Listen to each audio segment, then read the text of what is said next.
Joel Fernandes is a typical groom, nervously fumbling with his shirt buttons. His bride, Helen Nixon, is relaxed, even with Joel's family watching her get ready. Theirs is a love story, with its origins in poverty, disability, and a shared vision of life. Joel was raised in Timor Leste, where he works as a disability advocate. Helen is his boss. Very exciting and then very happy and then a bit nervous. Yeah, it's just really exciting, but I'm sure when we say our vows, there'll be some tears.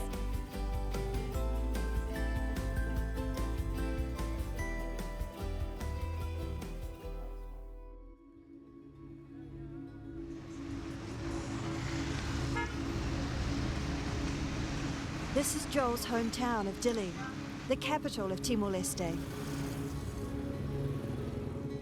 Timor Leste is barely an hour's flight north of Australia, but the country's living standards could not be more different. Its 1 million people are some of the poorest in the world.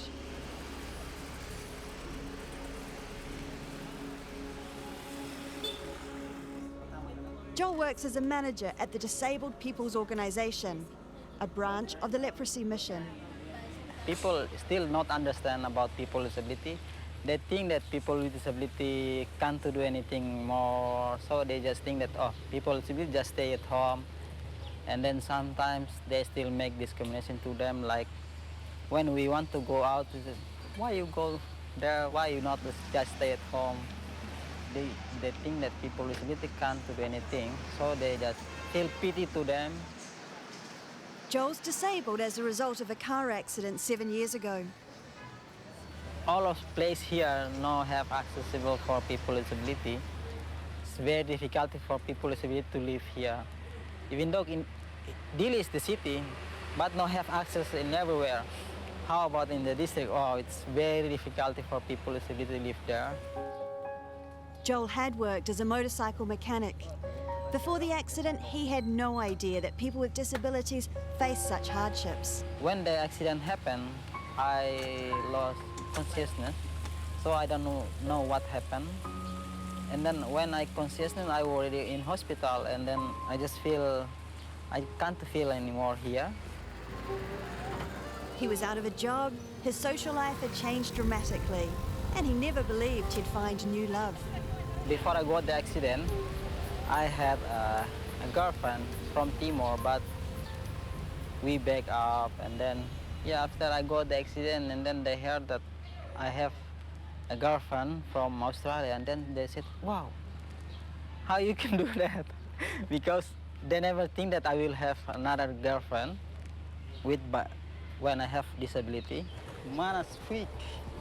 Joel and Helen first met when he was invited to Australia to give a talk on disability in Timor Leste. For the bark, it's not far. The first time I met with her, I didn't have feeling to her, but because I look her, it's very beautiful, and then I like her, and then after that I asked her to be my girlfriend, and then Yeah, it started off just as friendship, and we were really good friends for a couple of years, and Joel was really convinced from the start that I was the right person, and I was less convinced. I wait for a long time, and then after that she answered my question. I feel very happy, and then yes, because I really love her, and then that's why she is very special to me. I think probably in my head there are a few obstacles to overcome, and even though I'm trained as an occupational therapist and I have worked with families with people with disabilities, and that's my whole job, I think on a personal level, you know, to make that decision when you know, oh, my life could look a little bit different. Oh, we'll keep going for a bit. Yeah. Wow. Timorese girl, when they see us in wheelchair, sometimes they just think that, oh, he's very handsome, but he's in wheelchair, how I can love him. But after I have a girlfriend from Australia, and then they just feel, oh, very surprised. I just became really, I guess, in love with his character because of his friendship and just the way he's approached life with a disability. Oh, you're right. The towns and villages of Timor Leste weren't designed with wheelchairs in mind. In reality, most people with a disability rarely leave their homes. People have no idea that disability actually exists in this country, and they're so unused to seeing someone with a disability in public, especially in a place like this, which is common for everyone to come. But to see someone with a disability is so surprising, and then I think for them to see someone with a disability with some white people is also surprising. My natural response is, oh, let's just go home and let's, you know, yeah, I'm tired of people looking at us. But yeah, sometimes I like secretly challenging their attitudes, and I hope that they go away and think about, oh, what was happening there, and why is someone with a disability with a white woman in the market, and I hope that they can, yeah, change their worldview a little bit. The culture here and the worldview has not allowed for people to think of disability in a different way, and probably like the disability movement in some of the developed countries a long time ago, we had the same kind of attitude. So yeah, I think it's kind of exciting too on one level that we can challenge it. Helen's always been up for a challenge. At 22, after finishing an occupational therapy degree, she headed overseas, firstly to West Africa. Oyi is a village that was started by people affected by leprosy, and it's great because a lot of people have moved here because of the good things that have happened in the village. Helen worked in a leprosy hospital in Niger for 4 years, training staff to work with people with disabilities to gain more independence. Helen has dedicated her life to her social mission. She's worked in India, Africa and Southeast Asia. She realised this was how she wanted her life to be. So maybe you can talk about how the two projects work together already. Helen's now the program manager for the International Leprosy Mission, supervising 12 projects across 6 countries. I guess I'm a bit of a problem solver, so I work with the project staff. So we've got 3 projects in Timor-Leste. Joel runs one of these projects, so they've needed to spend a lot of time together. At the time when our relationship became very serious, I actually stopped being the program advisor for Joel's project because it was a conflict of interest. That's been good for us, I think, so that it means that if Joel has a problem at work, I actually don't have the power to do anything about that, although I can talk to my colleague and influence his thinking. But I think that's probably been wise, just so I can provide more personal encouragement to Joel without having a supervisory role at all. You guys are doing a lot of promotion about human rights, rights of persons with disability, and to get some leprosy messages in as well, maybe is something that we can talk about. Leprosy is endemic in Timor. 100 new cases every year. It shouldn't be that way. Leprosy can now be completely cured through multiple drug therapy, but only if people are educated and the disease is caught early enough. Leprosy in Timor-Leste has definitely come down in the last few years, but previously the enclave of Akusi, which is in West Timor, had one of the highest prevalences in the world. And that's also because leprosy is associated with poverty, and Akusi is a very poor district. Untreated leprosy often results in secondary infections, leading to amputations and deformities. With leprosy, the whole aim of a control program is to get people to come forward early when they have just a sign of leprosy, which is a skin patch, before they develop disability. Helen's on one of her flying visits, checking up on the local projects and catching up with her fiancé. The wedding's in less than a month's time. Joel and Helen head to San Mateus Primary School to visit a 14-year-old student with muscular dystrophy, a degenerative condition.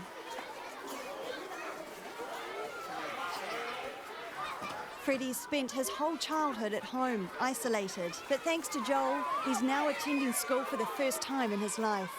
He was picked up by the rehabilitation centre in Dili. When they found him, he didn't have a wheelchair and he couldn't actually move around very easily. So they talked with his family, he got a wheelchair, and then they asked him if he wanted to come to school, and Joel started working with him and the family. Joel's modest, but his proud girlfriend Helen talks us through what Joel's accomplished for Freddie and for future students with a disability. Freddie's 14 and he's only in his second year of school, which I think his classmates would be about 7 years old. I think the kids are really excited because they've only had Freddie at school for a year, and to have someone with a disability in school is really new. And I think the work of Joel and the Disabled Persons Organisation has done a lot to educate the kids about what it is to have a disability, and now they can be friends with Freddie, really accept him in. So to have someone come and kind of put a spotlight on that, I think they're all just really curious and excited about it.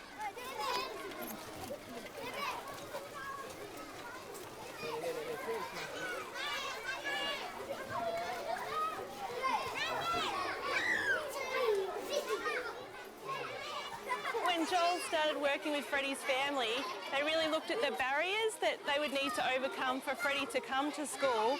And one of those barriers was that there was nowhere for him to be able to go to the bathroom. So as part of the efforts to get him into school, Joel worked with the school to build the ramp and also a wheelchair accessible bathroom so that Freddie's able to come to school and feel happy. Freddie's got a lot of catching up to do, but if Joel and his team hadn't found him, he would never have had this opportunity to learn to read and write and be with other kids. Joel's own disability was a powerful example and key to convincing the school to help Freddie. His friend is very friendly to him and then help him a lot when he go back to his house. His friend will push him to go back to his house. Just by the mere fact that Joel has a disability has made him be such an important advocate for people with disabilities. He's I think a good role model of what it means to have a disability, but also to be able to have a job, which in the past people with disabilities haven't had access to employment in Timor. I've been visiting Timor Leste for about 3 years, but I've seen so much change in society because of Joel's work, because of his colleagues' work in confronting society with disability and being able to say, hey, we're here and maybe we could be included a little bit more. That has definitely happened.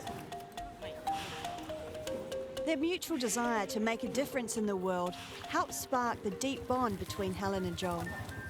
He was 26 when he became a paraplegic, and I think that's an age where, you know, you could just, I mean, it's horrible to have a car accident that totally changes your life, but he hadn't become bitter about it, and he's just sort of used that opportunity to help other people and to be a voice for people who don't have a voice. So I think I was just so impressed with his character and his positivity that, yeah, I think that was, yeah, how could it not be love?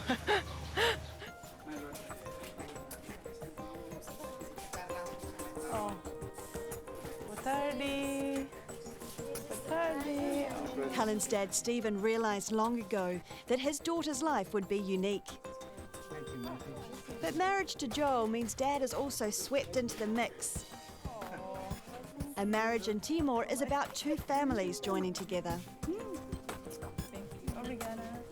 They've given us some traditional Timorese tais, which has a lot of meaning, and so when Joel actually asked my dad's permission to marry me, he gave my parents some tais, which symbolises like protection and unity, and so the sign of tais and being welcomed by his extended family is really meaningful. My wife, Jenny. This is Stephen's first trip to Timor Leste. These are my children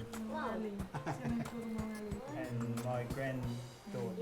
Yeah, this is the first time her dad can come to Timor. So yeah, I feel it's very exciting, and then he can come to Timor and then see, oh, how is Timor, and then how is people here live. Until their marriage, Helen will stay in a house owned by the leprosy mission. Joel lives in one part of the house and his family is in another part, but then they actually rent out a couple of these rooms as well, so it's very communal. Here's my room. This is my bed, and then here's my nephew's bed. And then his clothes over there. Every time when I came back home, I just play guitar sometimes, or I sit there and then read some book there. That's my bathroom. I have one small fan here. When it's hot, I use it.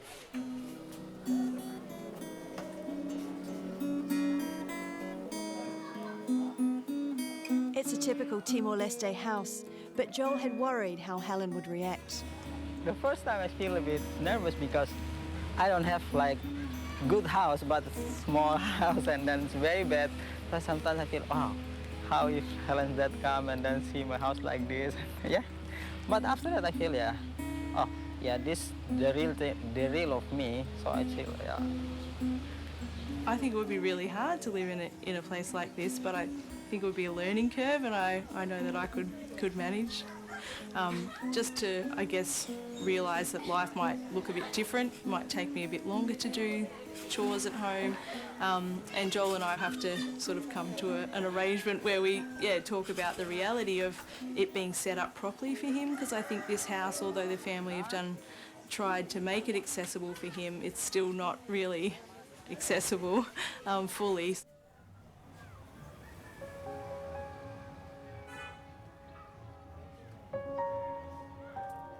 Helen's grown used to communal living. It goes with the job. At the leprosy mission, she shares a bedroom with another aid worker. She gave up any desire for material possessions long ago and travels light.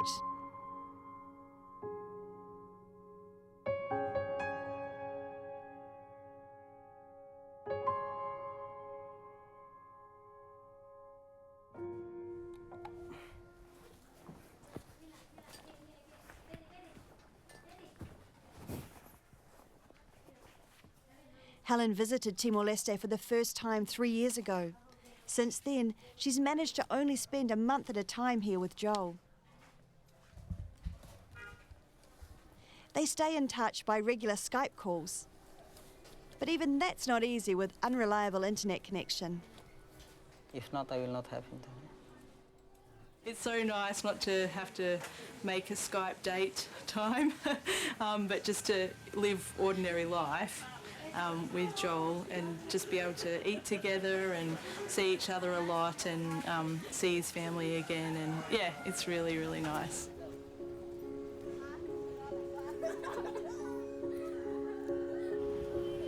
Stephen initially worried about his daughter living in some of the world's poorest and most dangerous places.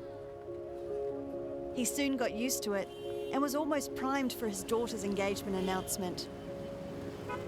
This trip for Dad has been really great, just for Dad to have more contextual knowledge about who Joel is in his own environment.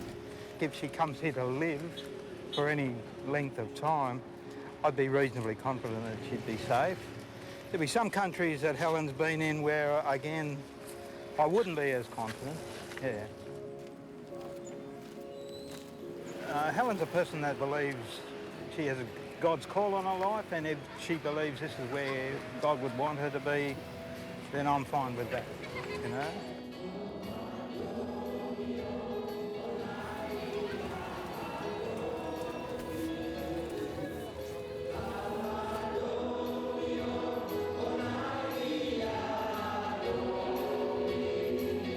Timor-Leste was under the control of Portugal for over 400 years. 97% of the population is still Catholic.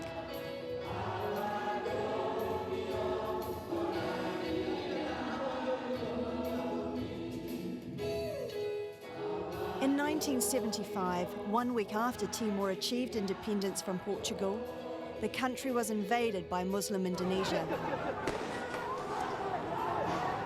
Helen grew up with these images, 25 years of unrest.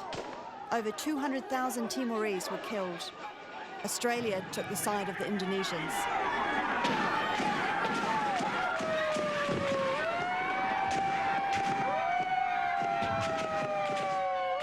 Growing up in Australia, I guess I didn't know very much about what was happening here, and now that the truth has come out about the atrocities that occurred here, it's just really heart-wrenching to know that it was so close to home, and also that Joel and his family felt that.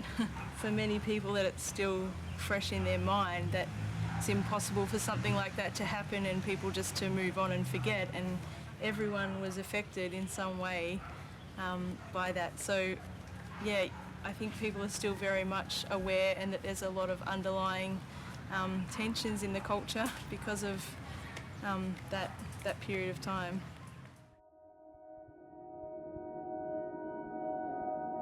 Since 2002, Timor Leste has been independent. But as it rebuilds, it remains one of the poorest countries in Southeast Asia. Timor Leste has large oil and gas reserves, but so far the money isn't trickling down to the people.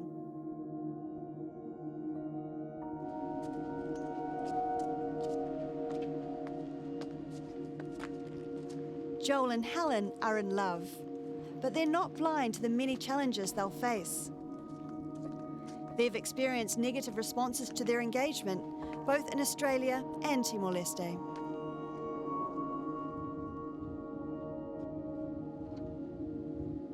Some of the challenges are around people's attitudes, so even though we talk a lot about people's attitudes in Timor-Leste, I think there's also those attitudes in Australia. And some people have been surprised that I'm marrying someone with a disability, some of my friends from Australia. So I think in the future those things will always be a challenge. And I think that thinking about the future, I know that there'll be really tough times when I won't please Joel, or Joel won't please me, or we'll face external challenges. So I think that underpinning the feeling of love is also the commitment of love. And that is to be together even when he really annoys me or when I really annoy him. And despite, cultural differences and people's attitudes towards us.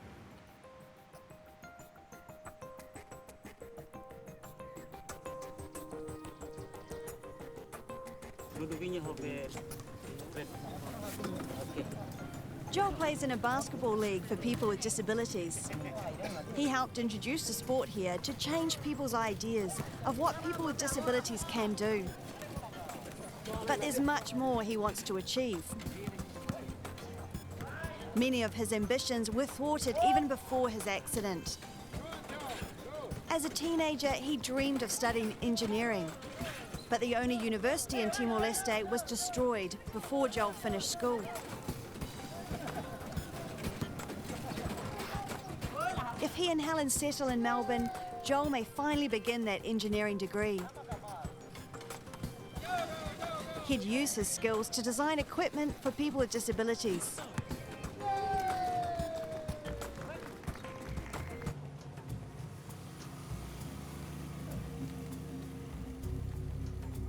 Today, for the first time, Timor-Leste is in the midst of a period of growth and redevelopment.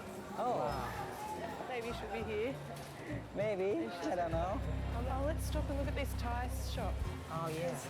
Coffee shops and shopping malls were unheard of 10 years ago. She might want a job. Helen and Joel have made a vow to one another to be part of the country's redevelopment and making sure Timor-Leste's disabled aren't left behind.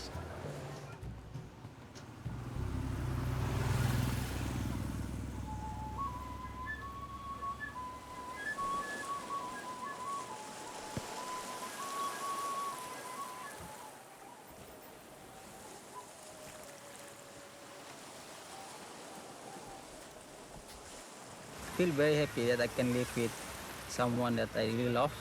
I'm very happy about that.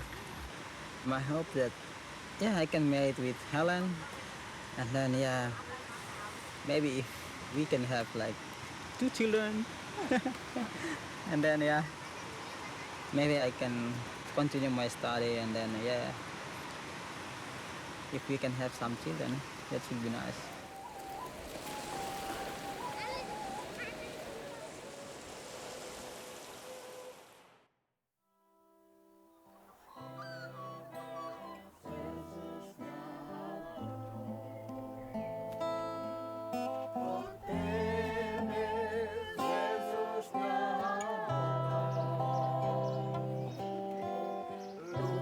3 weeks later, in a Melbourne garden, surrounded by family and friends from around the world, Helen is becoming Mrs. Fernandes.